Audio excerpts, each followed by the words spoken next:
have you always been a very active person? I know that you did game plan, which means, di ba, parang the start of your career, very active na. But as in, bata ka pa lang ba? Athletic ka, ganyan? Yes. Oo, as in. Mga type mga pipipay na nakikipag, karera ng bisikleta sa mga kapitbahay.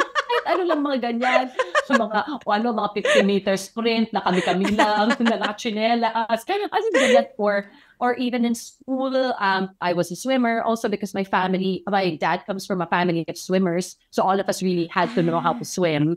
So we took swimming lessons during the summer. So, pag merong swimming competitions sa mga intrams, ganyan sa high school, grade school, kasali talaga ako. I joined competitions and then I got into volleyball also. I joined the grade school and high school varsity, yung mga ganyan. I was into soccer for a while, so I joined, walang girls team noong time na yun sa CSA, or maybe there was.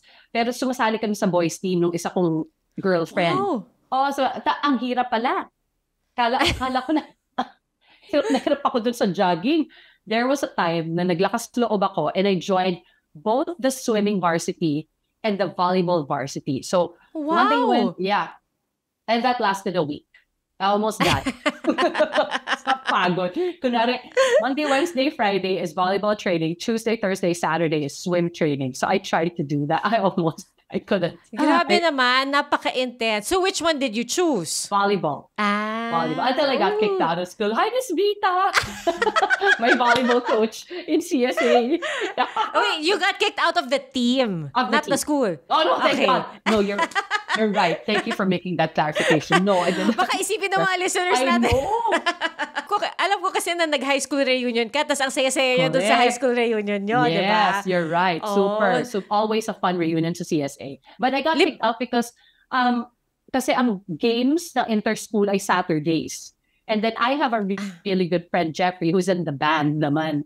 Tapos so Saturdays, then they either practice or perform. Lagi kami kakayayaan mag-mall. So, tara, huwag ka na sumama dyan sa So, ganyan siya, nagsama naman ako nasama sa kanya. Tapos noon, after a while, so si Coach Miss Vita naman told me talaga na parang, last time mo na to next time na umapresent ka sa game, out ka na sa team. She gave me fair warning, truly. And up to this day, during the reunions, she's still working in CSA. Every time she sees me, ito, na-kick out. But she thinks it's because I kept doing cheerleading. I was also, for a while, the head cheerleader. Wow! Yes. Ay, iba pa yung mga style ng cheering noon. Hindi pa yung mga, the ones that you see now. Like, mga Dallas Cowboys cheerleaders. Ako layo. Pero, Netflix yan. Grabe, hindi nun Yun, athletes talaga. Kami medyo jazz-based pa. So medyo iba yung mga moves namin. Until there was a new student from the States, si Vanessa. And then she came to CSA, galing siyang States. So yun na yung in-incorporate niya na yung mga bago, medyo matitigas na moves and stuff. So siya na yung naging head cheerleader ng 4th year. So na-out na naman ako, na-kick-out na naman ako.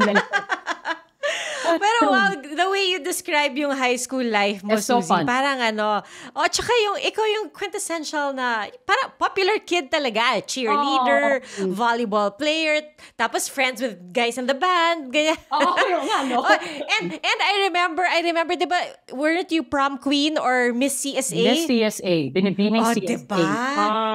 Binibining CSA. Grabe, Suzy, ikaw Nagulat din nga ako. Ako ito nga nanalo. Talaga ba? At doon ko na-realize, mahalaga pala talaga ang question and answer portion.